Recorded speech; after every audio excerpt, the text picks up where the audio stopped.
Om Shri Sai Namaha. Chapter 15, Shri Sai Satcharitra. In this chapter, we shall discuss Nardiya Kirtan Paddhati, Mr. Cholkar sugarless tea, and two lizards. The devotees may remember that mention was made in the 6th chapter regarding the Ramanomi festival in Shri, how the festival originated, how in the early years there was a difficulty in getting a good Haridas for doing the Kirtan on those occasions, and how Baba permanently entrusted this function to Daskanu Maharaj, and how he has been doing it successfully ever since. Now, in this chapter, we shall describe the manner in which Daskanu Maharaj has been doing the Kirtan. Naradiya Kirtan Paddhati, ritual or procedure. Generally, our Haridas, the person who conducts the Kirtan, while doing the Kirtan, wear a gala and a full dress. They put on a headdress, either a peta or a turban, a long flowing coat with a shirt inside, an upperni short dhotar on the shoulder, and the usual long dhotar from the waist below. After dressing himself in this fashion for some Kirtan in the Shirdi village, Daskanu once went to Baba for prostrating before him.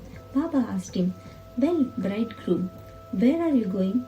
Dressed so beautifully like this?" "For doing a Kirtan," came the reply. Then Baba said, "Why do you want all this paraphernalia, coat, upharni, and peta, etc.? Lay off all that before me. Why wear them on the body?" Daskanu immediately took them off and placed them at Baba's feet. Thenceforth, Daskanu never wore these things while doing the Kirtan. He was always bare from waist upwards. A pair of chiplis was in his hand and a garland round his neck. This is not in the conscious with the practice generally followed by all the Haridas, but this is the best and the purest method. The sage Narada, from whom the Kirtan Paddhati originated, wore nothing on his torso and head. He carried a veena in his hand and wandered from place to place, singing the glory of the Lord. I shall now narrate Mr. Cholkar's sugarless tea. Initially, Baba was known in Pune and Ahmednagar districts, but Nana Sahib Chandorkar, by his word of mouth, and Daskanu, by his splendid Kirtans, spread the fame of Baba in the Konkan, Mumbai presidency. In fact, it was Daskanu, may God bless him, who by his beautiful and inimitable Kirtans made Baba available to so many people there. The audience who come to hear the Kirtans have different tastes. Some like the erudition or learning of the Haridas, some his gestures, some his singing, some his wit and humor, some his preliminary dissertation on Vedanta, and some his main theme, and so on. But among them, there are very few who by hearing the Kirtan get faith and devotion or love for God or saints. The effect of hearing Daskanu's Kirtan on the mind of audience was however electric, as it were. We give an instance here. Daskanu was once doing his Kirtan and singing the glory of Sai Baba in the Kopaneshwar temple in Thana. One Mr. Cholkar, a poor man serving as a temporary employee in the civil courts in Thana, was amongst the audience. He heard Daskanu's Kirtan most attentively and was much moved. He then and there mentally bowed and owed to Baba, saying, "Baba, I am a poor man, unable to support my family.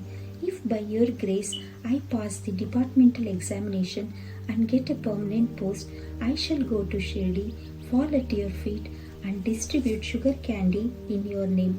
As luck would have it, Mr. Cholkar did pass the examination and did get the permanent post, and now it remained for him to fulfill his oath, the sooner the better.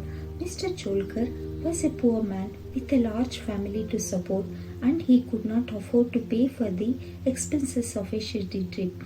As is well said, one can easily cross over the Nani Ghat in Thana district or even the Sahyadri range, but it is very difficult for a poor man to cross Umbar Ghat, that is the threshold of his house. As Mr. Cholkar was anxious to fulfill his oath as early as possible, he resolved to cut down his expenses and save the money. He determined not to use sugar in his diet and began to take his tea without it.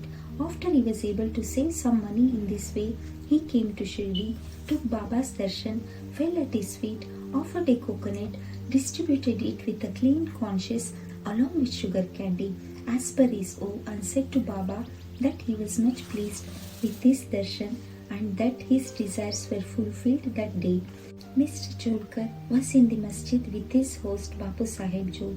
When the host and guest both got up and were about to leave the masjid, Baba spoke to Jo as follows: "Give him, your guest, cup of tea fully saturated with sugar."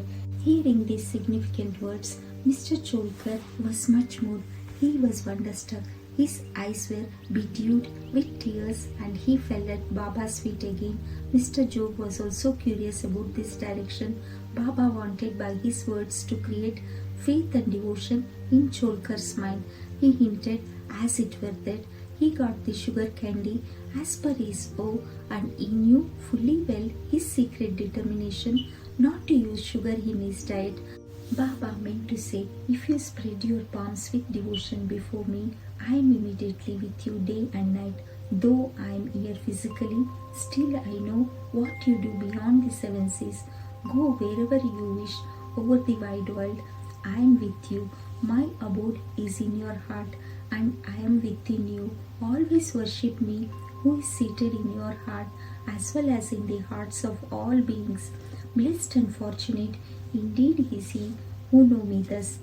What a beautiful and important lesson Baba had thus imparted to Mr. Cholkar. Let us now hear about two lizards. Now we close this chapter with a story of two little lizards. Once Baba was sitting in the masjid. A devotee sat in front of him. When a lizard tick-ticked, out of curiosity, the devotee asked Baba whether this tick-ticking of the lizard signified anything good or was it a bad omen. Baba said that the lizard was overjoyed as her sister from Aurangabad was coming to see her. The devotee sat silent, not making out the meaning of Baba's word. Immediately, a gentleman from Aurangabad came on the horseback to see Baba. He wanted to proceed further, but his horse wouldn't go as it was hungry and wanted grams. He took out a bag of grams from his shoulder to bring grams and dashed it on the ground to remove dirt.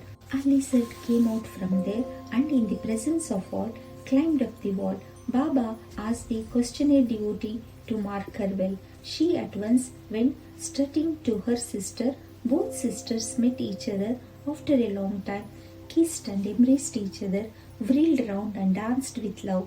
Where is Shirdi and where is Aurangabad for the lizard? How should the man on the horseback come there from Aurangabad with the lizard? And how should Baba make the prophecy of meeting of the two sisters? All this is really very wonderful and proves the omniscience, the all-knowing nature of Baba.